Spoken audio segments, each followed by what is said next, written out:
오늘 말씀 요한복음 1장 말씀 1장 9절부터 18절 말씀입니다. 요한이 우리에게 전해주는 그러한 말씀입니다. 우리가 좋아하는 찬양 가운데 좀 오래전에 나온 찬양이죠. 좀 많이 즐겨 부르는 찬양입니다. 여러분도 잘 아시는 그러한 찬양일 것입니다.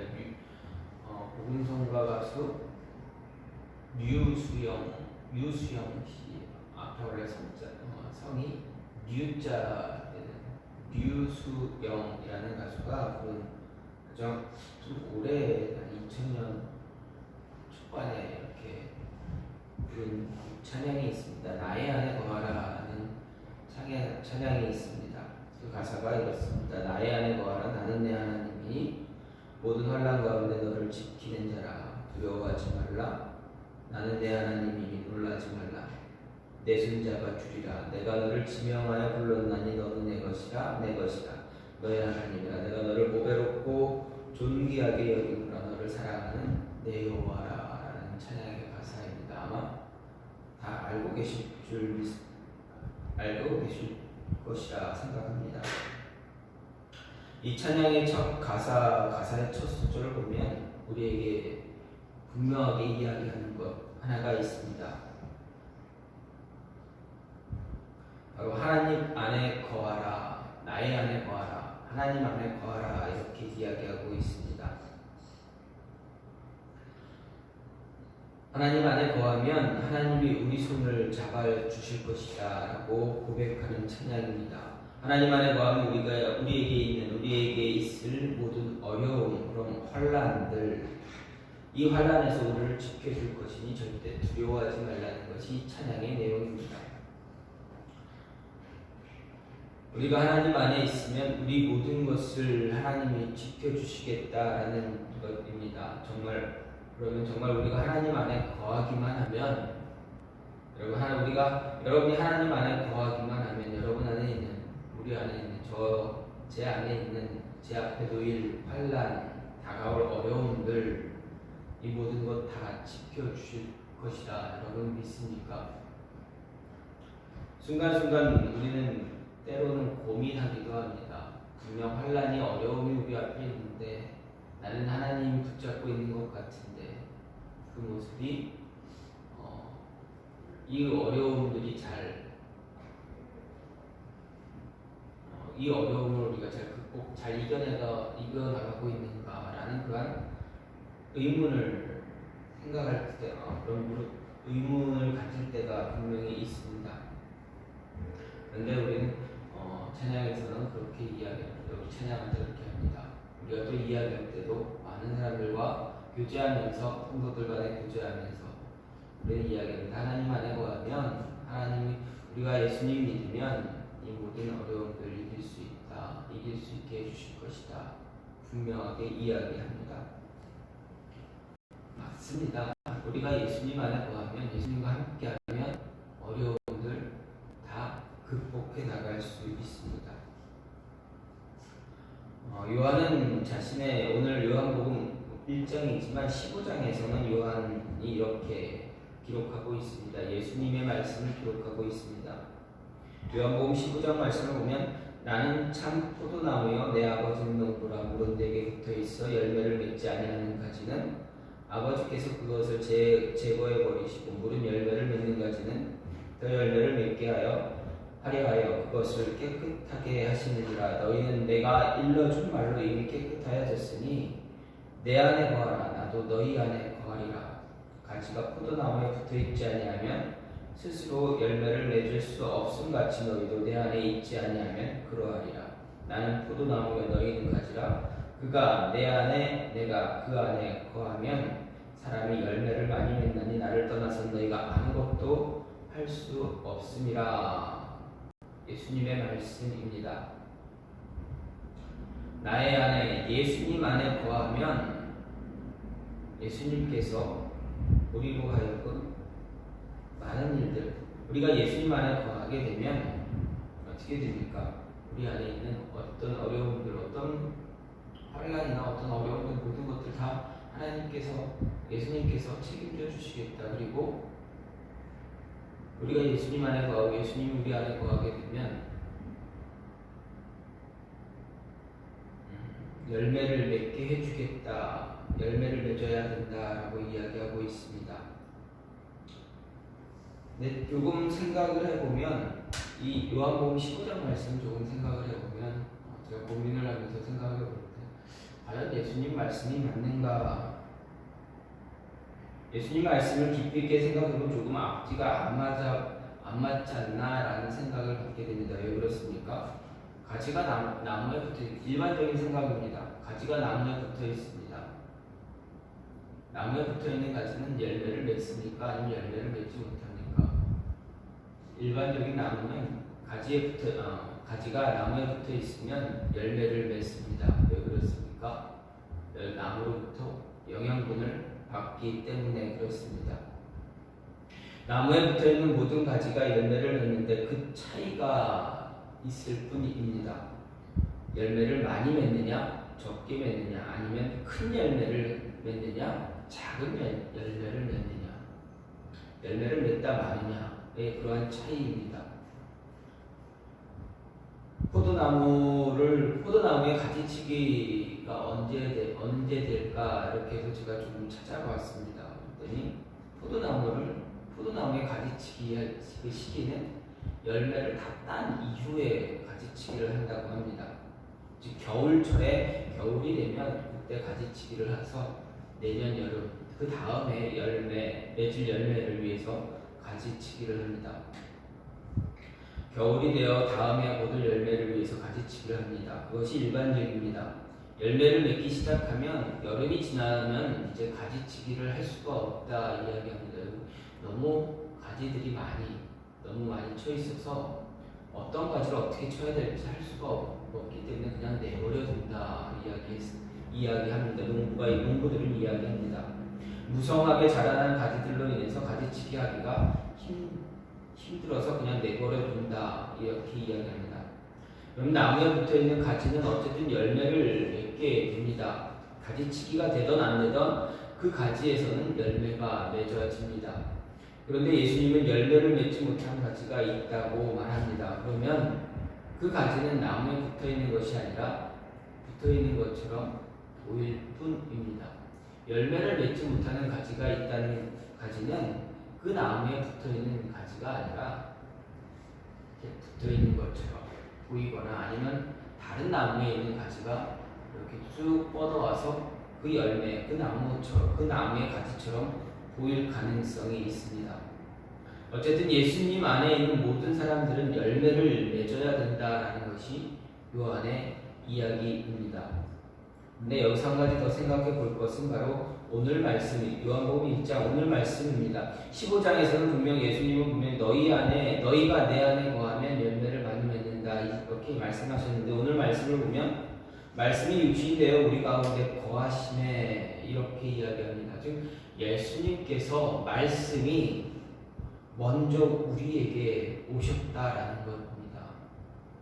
말씀이 먼저 우리에게 오셨는데 그 말씀 대신 예수님이 너희 안에 내 안에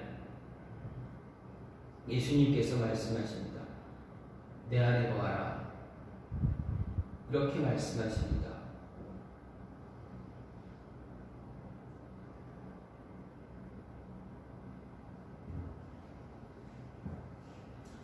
예수님이 우리에게 먼저 오셔서 우리 가운데 거하셨다는 말씀입니다. 먼저 오시고 우리 안에 거하신다는 우리가 먼저 예수님께 다가가는 것이 아니라 예수님께서 우리 안에 먼저 오셨다라고 이야기합니다. 그리고 나의 안에 거하라 이야기하십니다. 그러면 예수님이 먼저 우리 안에 오신 이유가 무엇인가? 예수님이 세상에 오신 이유가 무엇인가? 오늘 말씀을 통해서 그 이유를 조금 보려고 합니다. 왜 우리 가운데 거하시고 우리에게 빛을 비추고 계시는가? 그 이유는 먼저 자신을 세상에 알리시기 위해서다라는 이야기입니다. 9절과 10절 말씀을 보면 참빛 곧 세상에 와서 각 사람에게 비추는 빛이 있었나니 그가 세상에 계셨으며 세상은 그로 말미암아 지은 바 되었을 때 세상이 그를 알지 못하였고 라고 이렇게 요한이 이야기합니다. 요한은 예수님이 우리에게 먼저 다가온 이유를 자신을 세상에 알리기 위해서다라고 분명하게 말하고 있습니다. 자신을 세상에 알리기 위해 빛을 비추셨습니다. 세상은 예수님에 대해 알지 못하고 있습니다. 그래서 예수님이 세상에 자신을 알리시기 위해서 먼저 오셨다라는 이야기입니다. 우리 안에 오신 것입니다. 분명 우리가 먼저 예수님께 빛을 비춰달라고 해야 함에도 불구하고 우리에게 다가와달라 강구해야 함에도 불구하고 어떻게 하셨다라는 이야기입니까? 먼저 우리 안에 오셨다라는 것입니다. 요한은 우리에게 예수님의 오심에 대해 더 위대한 점을 알려주는 것입니다. 예수님께서 세상에 오시면서 빛을 비추실 때 오늘 말씀을 보면 각 사람에게 비추었다 이야기합니다.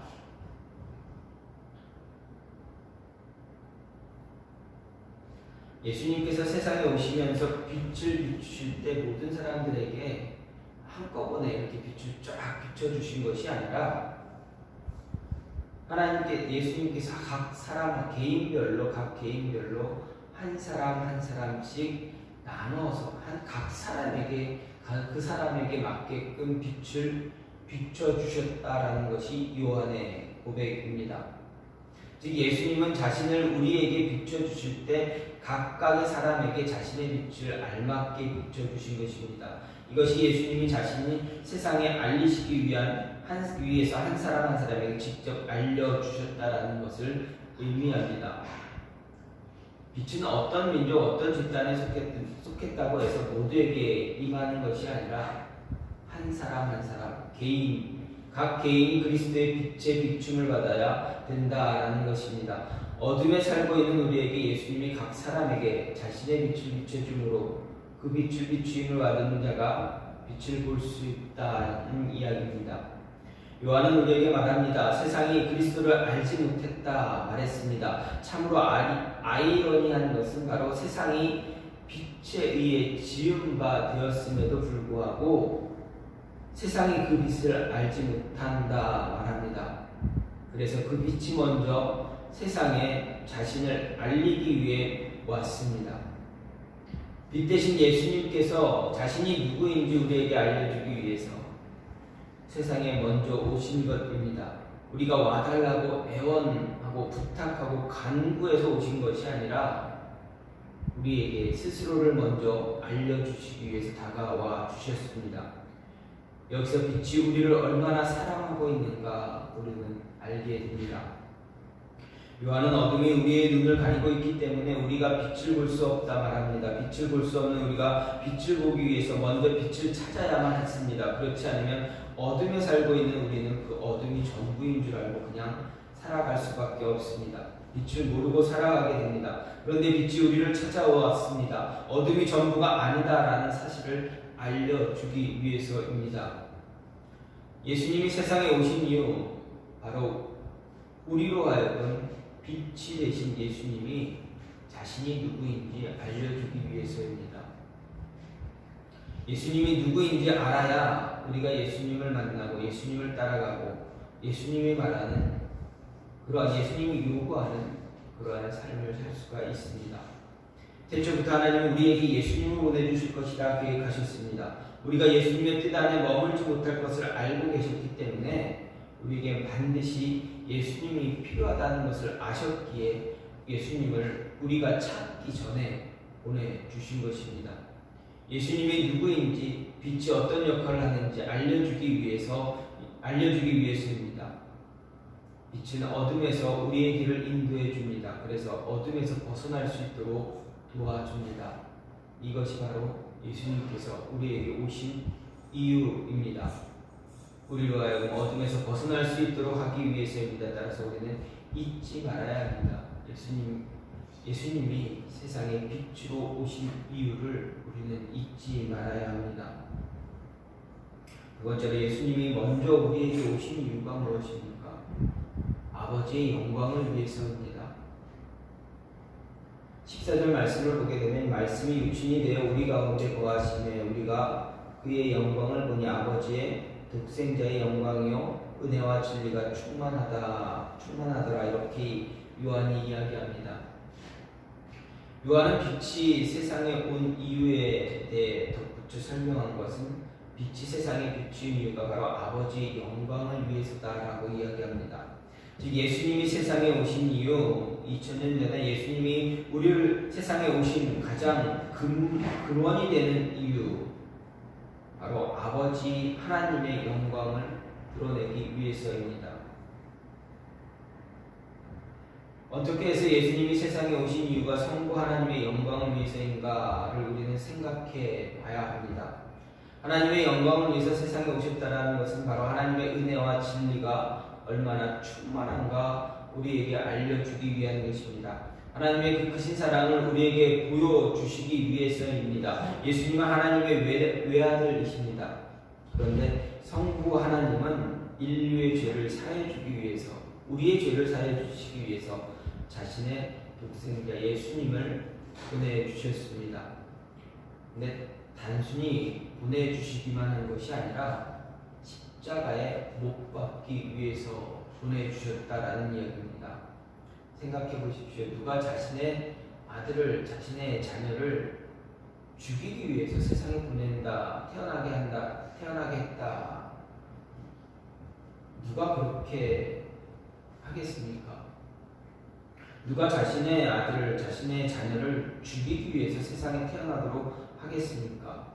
이런 생각을 할 수 있는 사람 솔직히 아무도 없습니다. 저나 여러분이나 아이를 원했을 때, 아이를 원해서 아이를 낳습니다. 그런데 그 아이를 낳은 이유가 뭐냐라고 누군가 물었을 때, 내 아이 십자가에 죽게 하기 위해서입니다. 이렇게 말할 수 있는 사람이 누가 있겠습니까? 아무도 없습니다. 그 누구도 자신의 자녀를 다른 사람의 죄를 위해서 사형수로 보내려고 하는 사람이 아무도 없습니다. 일반적인 사람들이 이 이야기를 듣는다면, 이렇게 이야기하는 것을 듣게 된다면 보통 사람들은 이렇게 이야기합니다. 이렇게 이야기할 것입니다. 당신 미쳤습니까? 어떻게 다른 사람을 위해서 그렇게 할 수가 있습니까? 아니, 정말 당신 정신이 나갔네요. 제정신이 아닙니다. 혹시 정신병자 아닙니까? 이런 질문을, 이렇게 대답을 들을 수가 있을 것입니다. 그렇습니다. 그 누구도 자신의 자녀를 다른 사람을 위해서, 다른 사람을 살리기 위해서 내 아이가 태어나게 했다라는 것, 그렇게 이야기할 수 있는 사람은 아무도 없습니다. 그런데 하나님께서 그렇게 하셨습니다. 예수님이 세상에 오신 이유 오직 하나입니다. 우리 죄를 사해 주시기 위해서입니다.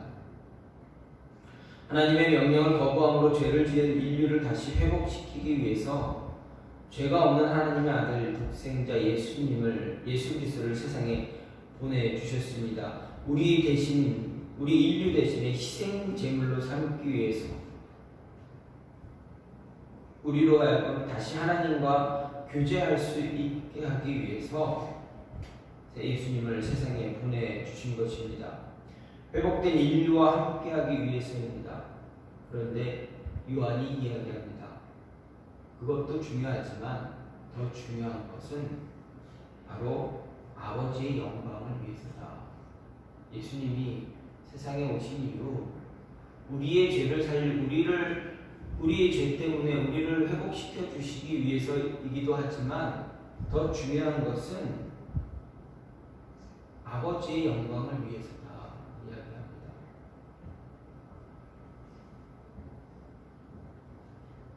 우리를 죄에서 건져내기 위한 것 분명히 있습니다. 그러나 아버지의 영광이 먼저다라는 것입니다. 예수님은 아버지의 뜻을 따르기 위해서 이 세상에 오셨습니다. 예수님이 세상에서 행하신 모든 이적의 목적은 오직 하나입니다. 예수님께서 공생의 3년 동안 이루신 그 기적들, 이적들, 목적이 무엇입니까? 이유가 무엇입니까? 무엇을 위해서 예수님께서 그렇게 행하신 것입니까? 오직 아버지의 영광입니다. 성부 하나님의 영광만을 위해서 그 모든 일들을 행하시고 마지막에 십자가에 오르시는 것입니다. 아버지의 영광을 드러내기 위한 정점이 바로 우리 안에 거하시는 것입니다. 우리에게 빛을 비춰주심으로 인해서 우리가 하나님께 돌아가게 하기 위해서입니다. 아버지의 은혜와 진리가 충만하게 하기 위한 목적이라는 것을 우리는 알아야 합니다. 그러므로 우리의 삶도 오직 하나 아버지의 영광을 위해서 살아야 합니다. 예수님처럼 우리도 하나님의 영광을 위해서 살아야 한다라는 것을 가르쳐 주기 위해서입니다. 예수님이 우리에게 먼저 오신 마지막 이유는 무엇입니까? 오늘 말씀을 보면서 그 마지막 이유는 받은 은혜를 더 충만하게 하시기 위해서입니다. 16절 말씀을 보면 우리가 다 그의 충만한 데서 받으니 은혜 위에 은혜다라고 이야기하고 있습니다. 오늘 말씀을 통해 요한이 말하는 예수님이 우리 안에 거하는 이유는 은혜 위에 더 큰 은혜를 주시기 위해서입니다.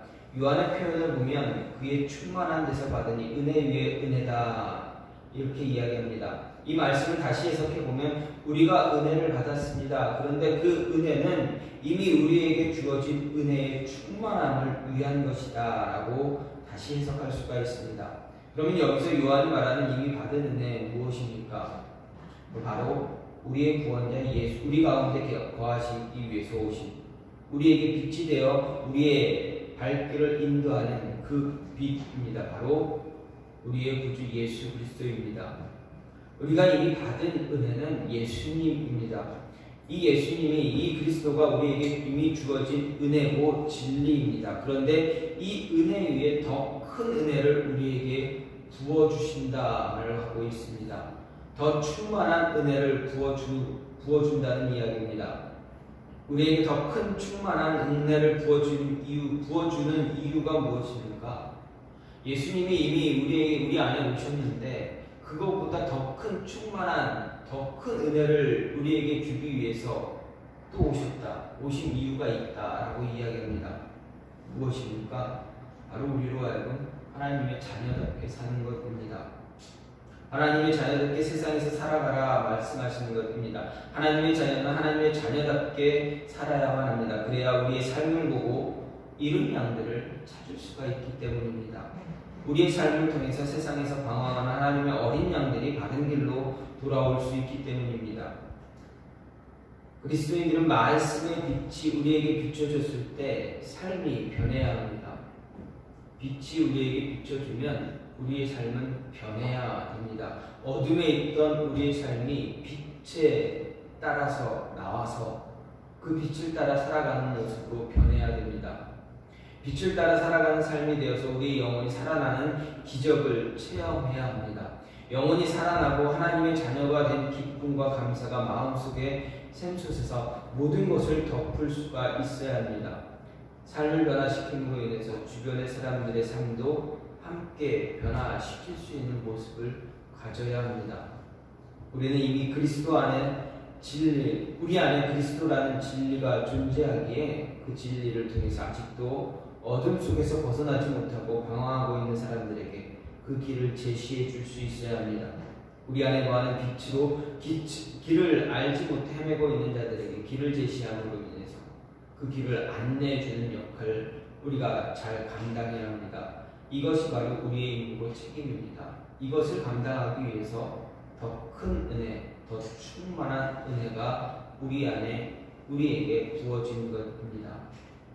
더 큰 은혜, 더 충만한 은혜를 위해서 예수님이 우리 안에 거하고 계시다라는 이야기입니다. 성령의 충만함이 우리의 삶에 끊이지 않고 지속적으로 임하게 하도록 하기 위해서 자신의 목숨을 십자가 위에 내려놓으신 것입니다. 그러므로 우리에게 주시는 더 충만한 은혜 속에 머무르고 우리 안에 거하는 빛을 온전히 드러내야만 합니다. 예수님께서 말씀이 되셔서 말씀이신 예수님이 우리에게 빛을 비추는 이유는 우리 안에 먼저 오신 이유는 그 빛을 우리에게 알려주시기 위해서입니다. 자신이 예수님이 누구인가를 알려주시기 위해서입니다. 그러면 우리는 그 이유를 온전히 알아야 합니다. 잘 알아야 합니다. 말씀을 통해서 예수님이 내 안에 나를 위해서 빛을 비추는 이유 잘 알아야 합니다. 알기 위해서 힘써야 합니다. 빛이 우리를 비추는 이유는 또 다른 이유는 아버지의 영광을 드러내기 위해서다라고 말씀하셨습니다. 우리에게 자신을 알려주시고 아버지의 영광을 드러내기 위해서 예수님께서 우리에게 오셨다라는 이야기입니다. 우리를 구원하기 위한 목적이 있기도 하지만 그보다 먼저는 아버지의 영광이다라는 것을 우리에게 가르쳐주고 있습니다. 아버지의 영광을 드러내는 삶을 따라서 우리 또한 살기를 원해서입니다. 아버지의 영광을 드러내기도 하고 우리로 하여금 그 영광을 따라서 살면서 더 충만한 은혜가 우리 삶에 임해서 우리가 변화가 되어서 그 성령의 충만함을 따라 삶으로 인해서 잃은 양들을 하나님 앞으로 이끌어낼 수 있는 그 삶을 우리로 살게 하기 위해서 예수님께서 세상에 오신 것입니다. 따라서 우리는 이 이유를 잊지 말고 예수님께서 오신 이유를 잊지 말고 그 이유를 우리가 잘 기억하면서 우리도 동일하게 그 모습 따라 살아야만 합니다. 요한이 우리에게 준 이유, 이 말씀을 우리에게 준 이유는 바로 우리로 하여금 예수님을 따라서 바르게 살기를 원하는 것입니다.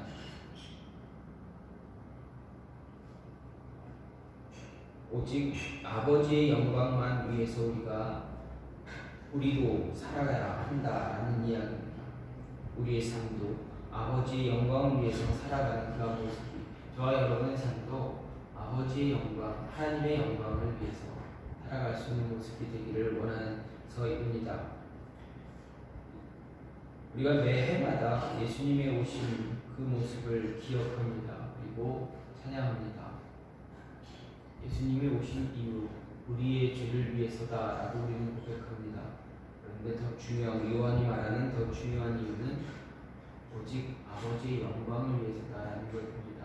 예수님께서 아버지의 영광을, 하나님의 영광을 위해서 오신 것처럼 우리도 우리의 삶도 하나님의 영광을 위해서 살아가길 원하기에 우리에게 이야기하고 있습니다. 하나님의 영광을 위해서 살아갈 수 있는 저와 여러분이 되기를 간절히 소망합니다. 이 시간 우리 같이 기도하기를 원하는데 하나님께 예수님께서